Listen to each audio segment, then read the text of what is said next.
Greetings from San Diego, California.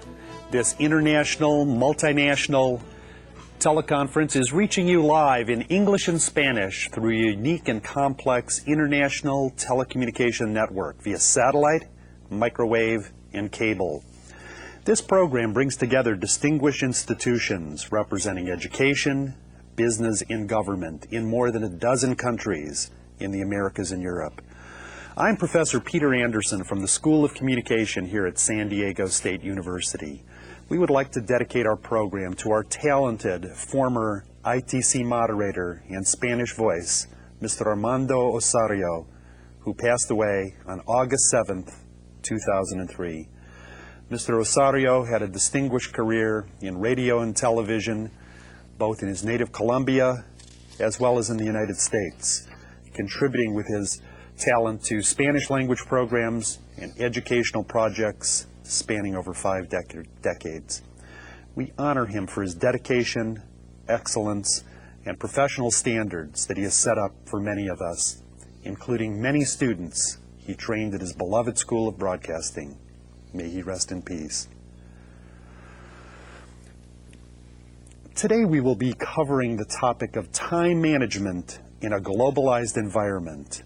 This is the 8th program of the ITC series, Strategies for Competitive Performance.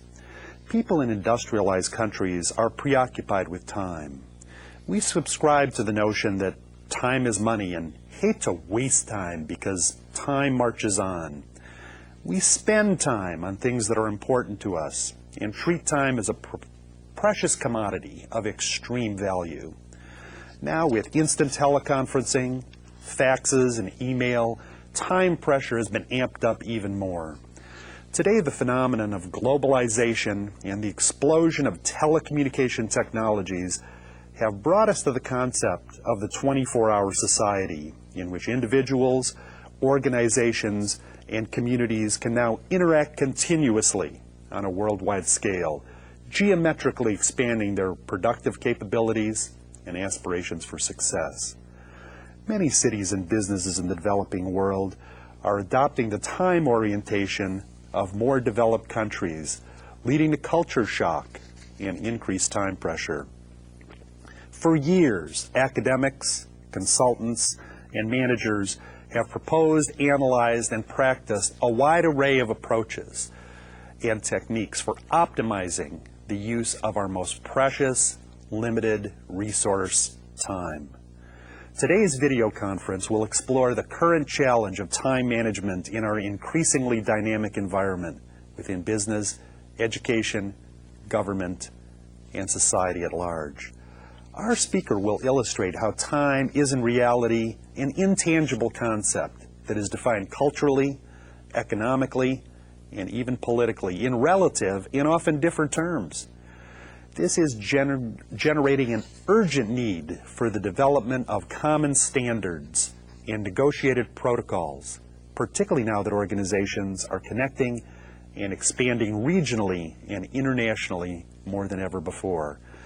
Joining me today is Dennis R. Briscoe, Ph.D. Dr. Dennis Briscoe is a professor of international management in the School of Business at the University of San Diego, where he's taught for more than 25 years, and owner and manager of his own consulting and publishing business, International Management and Personnel Systems. He has over 10 years experience as a manager and human resource manager, and over 20 years as a consultant and trainer for organizations.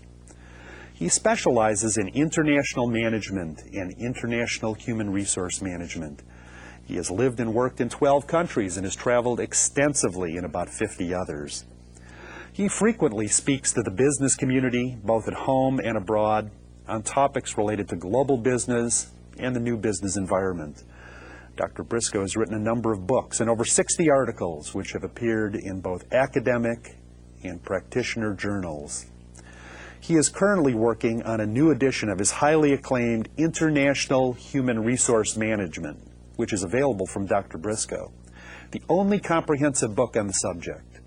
Dr. Briscoe's BA and MBA are from Washington State University, and his Ph.D. in management is from Michigan State University. Welcome. Let me begin with a question, Dr. Briscoe. Why is time becoming more important as we become more global? And is this true for organizations in all sectors of our economy? Thank you, Dr. Anderson.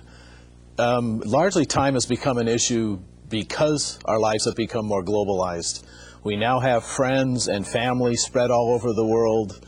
We participate in programs like this that are being broadcast from one place and received in many other places, many countries.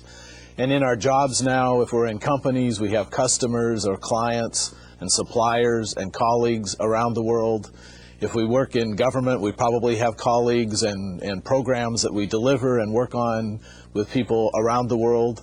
If we're in nonprofit organizations, we probably have headquarters in one place and programs in other places, obviously colleagues in many places. In education, we have students from everywhere, we have colleagues everywhere.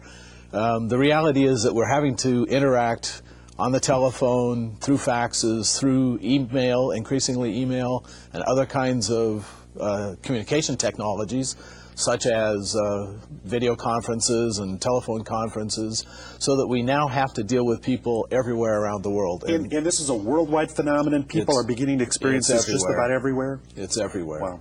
Well, thank you for your excellent insights. Let's begin now with Module 1.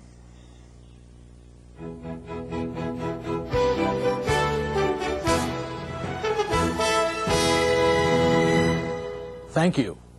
Today we are going to discuss the concept of time and the many ways in which our varying attitudes toward it make our lives in business, government, and education so very complex.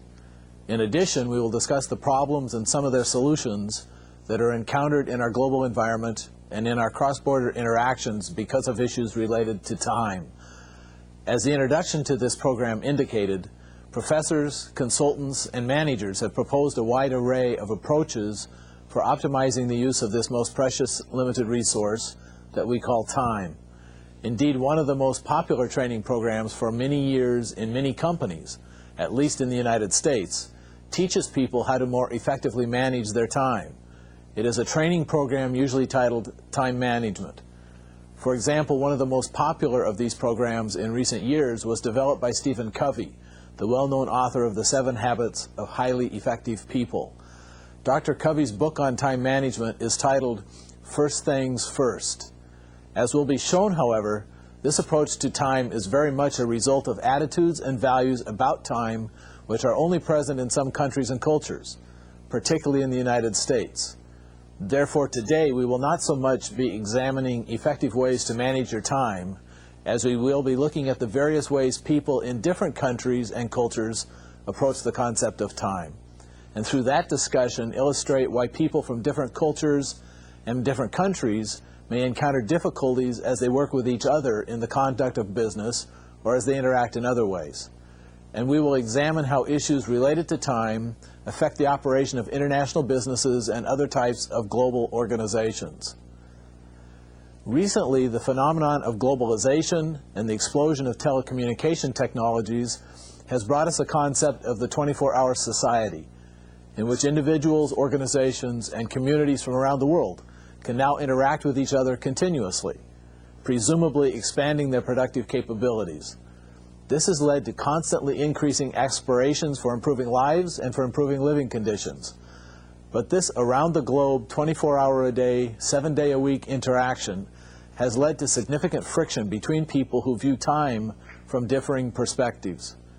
So this program will focus on ideas and suggestions about how you can better understand and deal with the problems of cross-cultural interactions as they stem from issues related to time.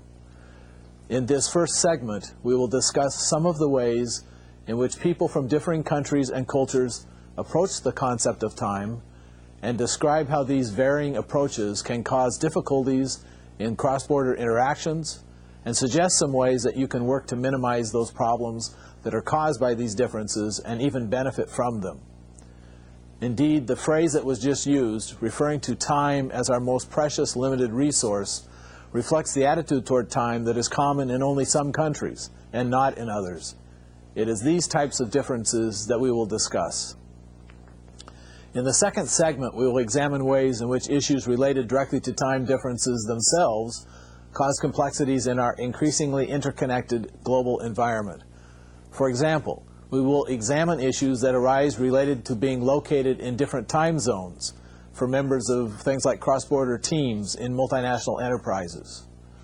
Let me ask a question. How often have you encountered problems when working with someone from another country or from another culture that stem directly from the fact that the two of you had significantly different attitudes about time? For example, this might have involved different attitudes about when to arrive at a meeting, or it might have involved different understandings of the importance of a deadline, or maybe it involved different levels of concern over the time it took to get some project accomplished. As we are all well aware, people from different countries and cultures view time in different ways. The most important early study of time and how various cultures determine and relate to it was conducted by Professor Edward Hall. Dr. Hall used the term monochronic societies to refer to cultures where people do activities one at a time. In these cultures, they schedule events, such as meetings and social events, as separate items, and they establish very specific schedules for activities, which are called agenda, within those meetings and events. They expect these meetings and events to take place at the exact time they are scheduled. That is, they expect people participating in these meetings and events to be present precisely at the time the meetings and events are scheduled to begin. And they expect the schedule of activities to take place as previously planned. People who are late to meetings and events, or who do not stick to a previously planned agenda, are considered not only inconsiderate, but inefficient and disruptive. In contrast, Professor Hall used the term polychronic societies to refer to cultures in which many things are done at the same time, and to cultures in which consideration of time is much more fluid. As many people who have extensive experience working in the global arena have found, this contrasting and conflicting use of time is one of the most challenging of all business issues, and one over which people express extreme and ongoing frustration. So first, let us examine these two different approaches to time. Let me begin by making the observation that people who come from cultures that define time differently than the one I'm describing at any point in this conversation will probably not fully understand that description, or the particular use of time being described. Let me then start with the concept of time with which I am most familiar, monochronic time. In many, maybe most, Western cultures, particularly the United States, the United Kingdom, Germany, Switzerland, Northern Europe, Australia, New Zealand, and increasingly even Japan, Hong Kong, and Singapore, people perceive time as proceeding in a straight line. That is, events proceed in sequential segments, one after the other, a beginning, a middle, and an end.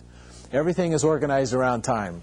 Specific tasks that take place in scheduled segments of time, and a specified place, that is where the scheduled tasks take place. In these cultures, time is talked about in these ways. Phrases like time is saved, or wasted, or lost, or used wisely, like money or electric power. In these cultures, people waste time, they use time, they spend time, they lose time, and they save time. A popular saying is, time is money. In these cultures, time is viewed as a resource. In these countries and cultures, management uses terms like critical path, deadlines, timelines, completion goals, time-sensitive and time-critical when planning business activities and in problem-solving meetings. Productivity, efficiency, production are measured and used as key indicators of performance. A key factor of performance is completing work on time and in time. And these days, of course, faster is always better. Time is viewed like money that needs to be carefully spent. Phrases like, how did you spend your time, or how did you spend your morning, are common. Punctuality in these cultures is always extremely important. This attitude about time, particularly in the United States, is both pervasive and profound. It exerts a powerful influence on all aspects of life and business. People in monochronic cultures expect to be able to make decisions quickly. They don't want to waste time in meetings. They want to go straight to the heart of an issue and resolve it. They expect discussion to stick to the predefined sequence of topics and to always come to conclusions as quickly as possible. These cultures tend to schedule everything. Time is compartmentalized. There's a beginning and an end to every activity. Activities are slotted in, organized, arranged, and planned. In these cultures, it is said that the clock is running, not, for instance, the clock is walking, which reflects the core value about the importance attached to making sure one makes full use of the time available. Indeed, time must not be wasted. Its use must be maximized. It is the most precious possession. In contrast, though, in many other societies, for example, those of the Middle East, South Asia, the Mediterranean, and of course Latin America, time swirls through past, present, and future in continuous motion. Elements at one point in time can be mingled with another. Past in the present, future in the past. Because time is perceived as flowing continuously, the ways people respond to it are flexible and ever-changing. Time is organized around people. Roles and responsibilities tend to be undefined and changeable. Many things can be done simultaneously. Meetings can involve interruptions and phone calls and visits by friends, in addition to its main purpose, and indeed these may often seem to take precedence. Activities can be done in more than one way. In this environment, time is more of an environment. It's not a resource. In polychronic societies, the pace of life and business is much slower. The time shown on one's watch does not rule the person's day. The more important determinants of activity might be things like the weather, or the person sitting next to you, or external events, or your own personal needs, or those of your family or friends. In monochronic societies, and often in the modern business world everywhere, time is controlled. It's manipulated and scheduled by people. In polychronic societies, the natural flow of seasons, day and night, the weather, even stages in the development of people's lives, things like birth, childhood, puberty, adulthood, old age, and dying, are more likely to govern events and people's activities. In many ways, the values of Americans and a few other cultures stem from their short histories and recent and current involvements with the industrial and now post-industrial or information ages. Most polychronic cultures have very much longer histories that have resulted in traditions and values often based on more rural and pre-industrial realities that have continued into the modern era, including the ways they conduct business. The result is very different ways of conducting business in monochronic societies versus polychronic societies.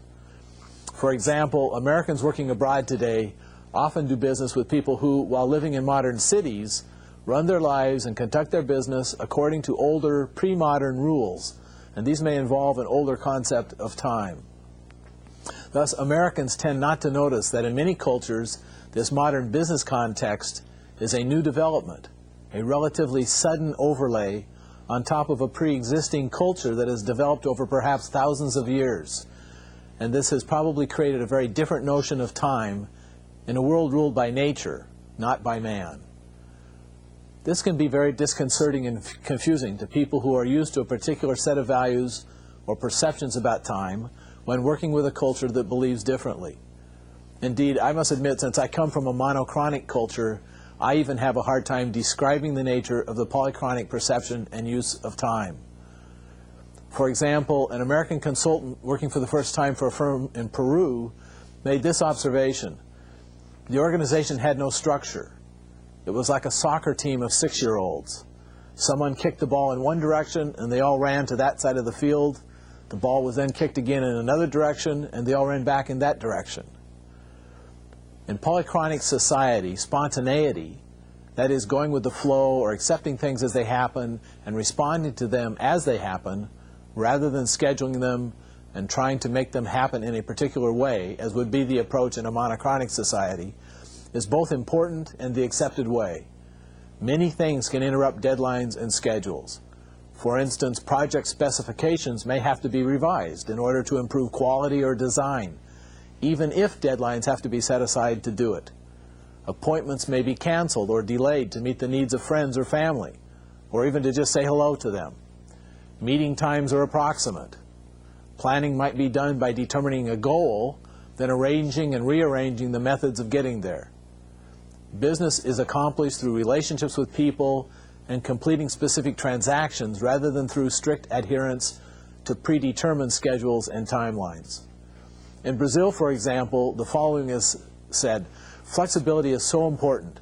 We call it in Portuguese jogo de cintura. It means literally loose in the waist, and it means a relaxed attitude. You need to be able to move according to the situation, that is, dance according to the music, and to be able to not only see it, but to take advantage of it. Where infrastructure is undependable, people are likely to adapt to that fact by loosening their own time behavior. In places like India, Malaysia, and Thailand, it often takes longer to accomplish things just because the infrastructure isn't there. The phones don't work. You don't know if the electricity will be cut off. The roads are so poor or full of traffic. For example, people and animals and bicycles and motorbikes and taxis and cars and trucks all use the same limited space, and the public transportation is so poor or non-existent that you can't get anywhere in a timely manner. This can also be true for the movement of goods and services. People have the sense that even if you have a fixed deadline or schedule, if you have to get around it, then it's okay. It's not that bad to miss a deadline or scheduled meeting time, because time is sort of a nebulous concept anyway. This attitude is seen not only in business situations, but also in other areas of life.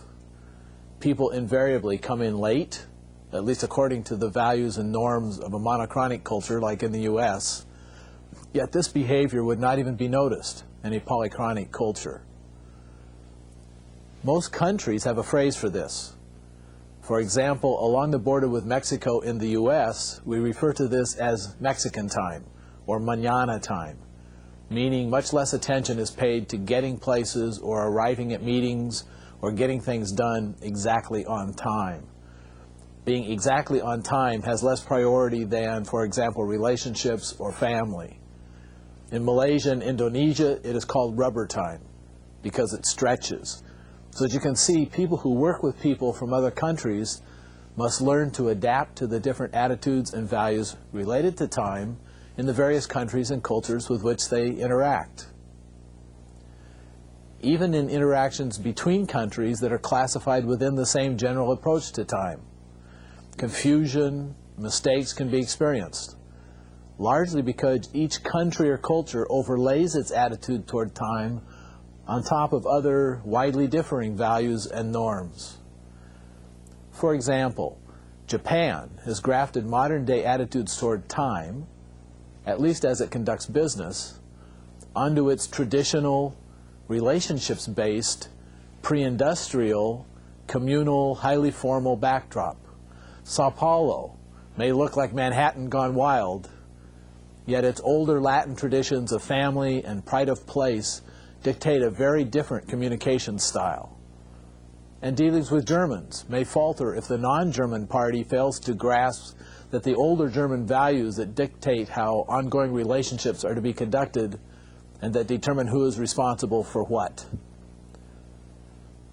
The following suggestions provide some ideas for coping with people and cultures that express very different attitudes and behaviors due to their differing underlying values related to time. Step 1. Recognize the differences. Preferably prior to interacting with people from a different country or culture, study that culture. This may be the most important thing you can do, particularly to minimize the number of surprises you will experience and in order to prepare you to deal with the many differences you will encounter. Read descriptions of the culture's values and behaviors related to time. A number of references have been provided in the manual for this program. Even more important may be to speak with people from your own organization or country who have been to the country with which you are preparing to interact. That is, preparing to market or purchase or negotiate or partner or team up, etc. Learn from them what they experienced and what lessons they learned. Step 2. Respect the differences in style and values that you uncover in step 1.